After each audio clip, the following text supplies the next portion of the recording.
Weird.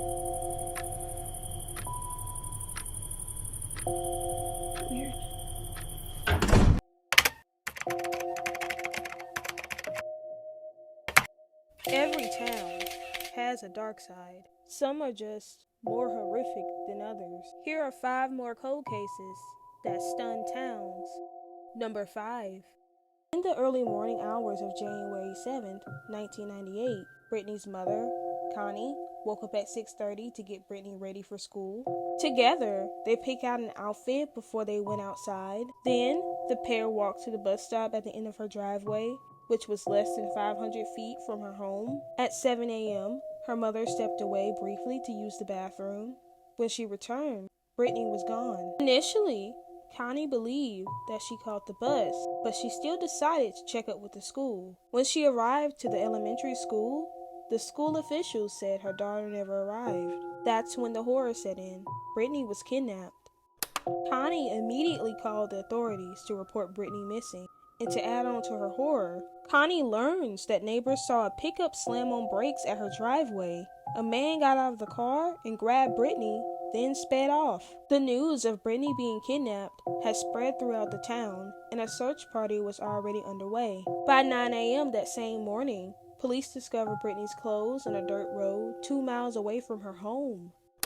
On January 8th, 1998, around 2 p.m., Brittany's nude body was discovered in a roadside drainage ditch 3 miles away from her home. Her autopsy showed that she was sexually assaulted and that drowning in the drainage ditch was the cause of her death.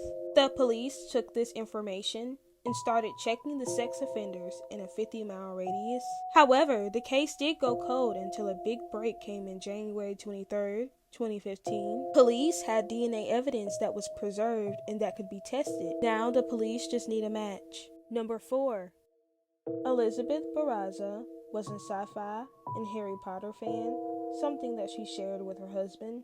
The couple had plans to vacation to the new Harry Potter world in Orlando for their 5th wedding anniversary. To help with the expenses, the couple decided to have a garage sale at their home on the morning of January 25th, 2019. Her husband, Sergio, left for work at 6:48 a.m. on January 25th, 2019. Elizabeth quickly got up and began setting up the yard for later. 4 minutes later, their surveillance camera shows a dark-colored vehicle, possibly a Nissan Frontier Pro 4X, pulling up to the front of the house. An unknown individual with long hair with a robe on is getting out of the car and is walking towards Elizabeth. A doorbell camera captures the two having a brief conversation before 4 shots rang out. The individual ran back to the car and left the scene quickly.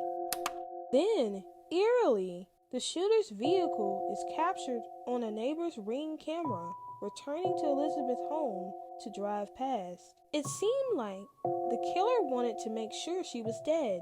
An ambulance was called, and Elizabeth was rushed to the hospital after the neighbors heard the gunshots. Unfortunately, Elizabeth passed away, and her case remains unsolved, even with the surveillance footage. Number 3. Terri Bevers, better known as Missy, was an exceptional wife and a mother of 3. She was a stay-at-home mom, but this quickly changed as the kids got older. Missy decided to start a career in fitness, where she eventually would be a well-known fitness instructor in her town. In the early hours of April 18, 2016, Missy left her home and arrived at Midlothian Creekside Church at around 4 a.m. to lead an early fitness class. But Missy wasn't alone. An unknown person had forced themselves in the church. The individual was wearing unofficial police riot gear. The cameras of the church show the unknown person roaming the dark halls, searching for something while breaking windows and going through offices. One of Missy's students arrived at 5 a.m. but discovered something gruesome. The police were immediately called, and the student said that Missy was unresponsive and had puncture wounds to her chest and head. Unfortunately, once the police and the EMS did arrive, Missy was pronounced dead. The cause of death was puncture wounds from an object that looked like a mallet. Shortly after, the police released the footage from the church, hoping to get some tips from the public. Sadly, the case is still unsolved, Number 2. Tommy Ballard was a father of 2 daughters, Crystal and Brooke, and his son Casey. Unfortunately, Crystal went missing a year before he died. He searched relentlessly with his wife Sherry, but they never found their daughter. On the morning of November 19th, 2016, Tommy had plans to go hunting on his property with his grandson. By 7:54 a.m., the authorities were called.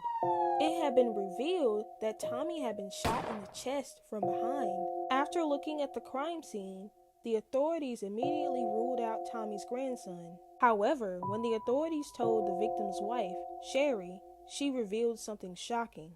She said that Tommy told her it felt like someone was following him.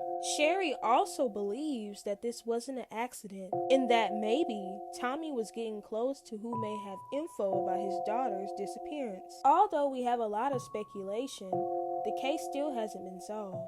Number 1. Elena Hawkins was a young mother of 2 boys. She was known to keep to herself and usually with family if she wasn't working at the local gas station. She also stayed in a small town called Elizabethtown in Kentucky with her family. On the morning of January 8th, 1992, Elena's husband, Michael Hawkins, left early to go to work. Elena was home with her 2 boys. By 7 a.m., Michael called Elena to make sure their eldest son was awake and made the school bus. But surprisingly, no one answered. But it was highly likely that Elena was walking her eldest son to the bus stop. At 7:30 a.m., a neighbor recalls seeing an older model black Datsun pickup truck leaving Elena's home. By 10 a.m., Michael called again to make sure that the eldest son caught the bus.